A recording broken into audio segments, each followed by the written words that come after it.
आइए सुनते हैं बुधवार की व्रत कथा। किसी गांव में एक साहूकार रहता था। साहूकार के बेटे का अभी अभी विवाह हुआ था। साहूकार का बेटा पहली बार अपनी पत्नी का गोना कराने जा रहा था। जब वो जाने लगा, उस दिन बुधवार का दिन निकला।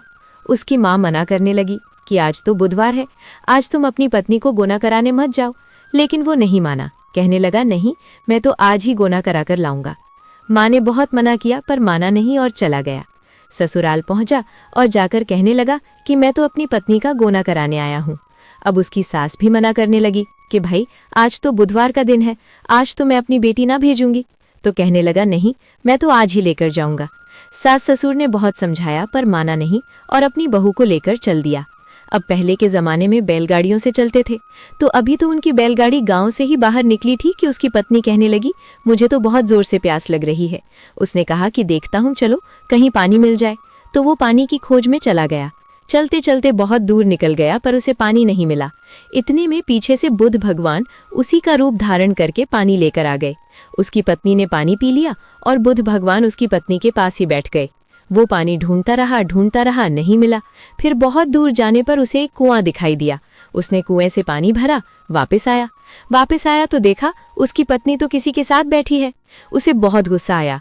पास जाकर देखा तो बिल्कुल उसके जैसा रंग रूप, उसके जैसे कपड़े, उसकी जैसी वेशभूषा।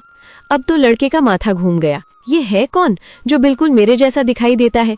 तो पास जाकर कहने लगा, तू कौन, तू मेरी पत्नी के पास क्यों बैठा है। तो बुध भगवान बोले, अरे कैसी बातें कर रहा है, ये तो मेरी पत्नी है। अब वो लड़की भी बेचारी चकरा गई। दोनों देखने में बिल्कुल एक जैसे कपड़े पहन रखे, एक जैसी कदकाठी। वो भी सोच में पड़ गई, इसमें से मेरा असली पति कौन है। अब वे दोनों भी आपस में लड़ने लगे। एक कहता मेरी पत्नी है, दूसरा कहता मेरी पत्नी है। झगड़ा बढ़ता चला गया, बात पंचायत तक पहुंच गई। तब किसी ने जाकर उसके सास ससुर को खबर करी कि ऐसे ऐसे आपका तो जमाई वहां लड़ रहा है। वे दोनों भी भागते हुए आए। देखा तो बुध भगवान उसके जैसा वेश बनाए खड़े थे। वे भी देख के चकरा गए, ये दो जमाई कहाँ से आ गए। अब पंचायत के सामने सारा मसला रखा गया। तब उसकी सास रोती रोती कहने लगी, मैंने तो पहले ही कहा था बुधवार को विदा कराकर मत लेकर जा, अब देख क्या हो गया। अब तो सरपंच जी सारा माजरा समझ गए। उन्होंने एक करवा मंगाया और करवा मंगाकर बीच में धर दिया और बोले कि तुम दोनों में से जो मच्छर बनकर इस करवे में से निकल जाएगा उसी की पत्नी कही जाएगी। अब बुध भगवान तो बुध भगवान थे, उन्होंने तो झट से मच्छर का रूप बनाया और करवे में घुस गए। अब जैसे ही बुध भगवान करवे में घुसे, सरपंच जी ने करवा बंद करवा दिया और कहने लगे कि तुमने बुधवार नहीं माना, इस कारण तुम्हारे सामने ये विघ्न उत्पन्न हुआ है। बुधवार के दिन बहू के भाई और सासरे जमाई किसी को भी नहीं जाना चाहिए। बुधवार के दिन बेटी को विदा नहीं करना चाहिए, बहू नहीं बुलानी चाहिए।